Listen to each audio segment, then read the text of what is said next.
Hello, Dankey Kang gang. Comrade Dankey here, and on today's episode, we're going to continue our coverage of the plight of the Palestinian people, uh, with a specific focus on last episode about the plight of the settlements.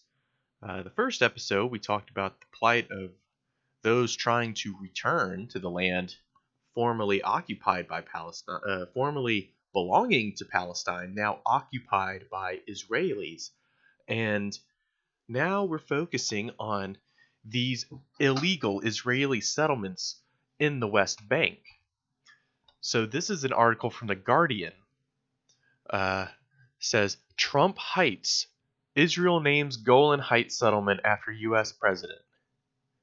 Now, I almost couldn't believe this was real. I didn't want to believe this was real. But folks, it's fucking real. And it makes me sick. This is Donald Trump's legacy memorialized in a nutshell.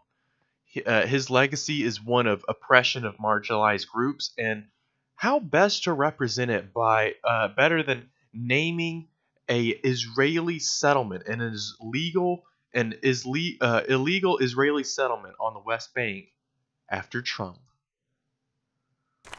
the fascist in chief. Oh, I'm sure he is. מנהיג שעשה דברים שלא נעשו קודם לכן והיו צריכים לעשות בתוקף הצדק והאמת. Justice and truth. That's what this guy says. This says recognizing Golan Heights as part of the state of Israel. Let me rewind it just a tad. The state of Israel took control of Golan Heights in 1967. The text is blurry. God damn it. Come on. Alright. State of Israel took control of Golan Heights in 1967 to safeguard its security from external threats. Oh, yeah, I'm sure. Today, aggressive acts by Iran and terrorist groups, including Hezbollah in southern Syria, continue to make the Golan Heights a potential launching ground for attacks on Israel. Well, okay then. Why not just seize all the land around your borders and just say that it's all Israel's now because it's all a potential launching ground? Dude, we could say that fucking Canada is a potential launching ground, and use that as causes belli to seize Canada, I suppose. Fuck off with your imperialist bullshit. Any possible future peace agreement in the region must account for Israel's need to protect itself from Syria and other regional threats. Based on the unique circumstances, it is therefore appropriate to recognize Israel's sovereignty over the Golan Heights. Now, therefore, I, Donald J. Trump, President of the United States of America, by virtue of the authority vested in me by the Constitution and the laws of the United States, do hereby proclaim that the United States recognizes that the Golan Heights are part of the state of Israel. Just because these two assholes signed a piece of paper recognizing that doesn't make it so, my friend. And the Golan Heights has belonged to the Palestinians for generations now. And just like the Native Americans who lived in their land for generations and a little piece of paper told them that they now had to move, the exact same thing's going on here. I don't see the difference. It's just Donald Trump's continuing in the American tradition, folks, of kicking people off their ancestral homeland. It's a wonderful first step in the follow-on to it. This is David Freeman, U.S. ambassador to Israel, real scumbag. Recognition of Israeli sovereignty over the Golan Heights, which I'm very proud of. I think many in the United States think it was a brilliant decision. It's a horrible decision. And, we're going to Fuck give you. Some effect to it, life to it today. Israel captured the Golan Heights from Syria in 1967 war. Israel's annexation of the territory is considered illegal under international law.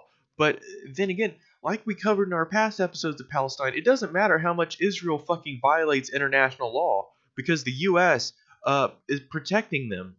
The U.S. protects Israel and shields Israel from any kind of accountability for its cruel and barbaric treatment of the Palestinian people. For this annexation of Golan Heights. But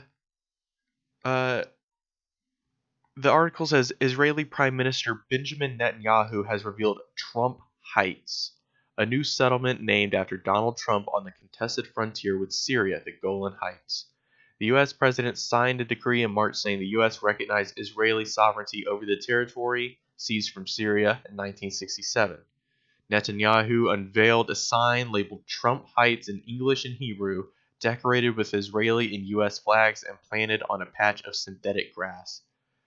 Isn't that sort of a metaphor for this whole thing? It's all fake. It's all synthetic. It's all phony. This, this, the Palestinian people, the folks who lived in Golan Heights weren't asked about this before it happened. It happened with whether they agreed to it or not. And I don't know who made Donald Trump and Benjamin Netanyahu masters of the universe, but just because they reach an agreement doesn't make it right. Doesn't mean that it's not in violation of international law, because once again, there is this thing called international law, which is supposed to exist. I wish the U.S. and Israel could be held accountable to it. Be kind of nice. But, so yeah, not only is Trump fucking up the United States, he's fucking up Israel too, guys. He's fucking up the whole world. He's such a monster. And yeah, Trump Heights sounds like a real nice place to live. Hey guys, want to come visit me in my illegal Israeli settlement on the Golan Heights? I live in Trump Heights. You know, we had to kick out several families and several Palestinian families and just told them to get the fuck out. But now we have a nice house with a nice swimming pool, and just don't mind the guard towers and don't mind the security checkpoints, because that's mostly just for the dirty Palestinian people. Disgusting, guys. Disgusting.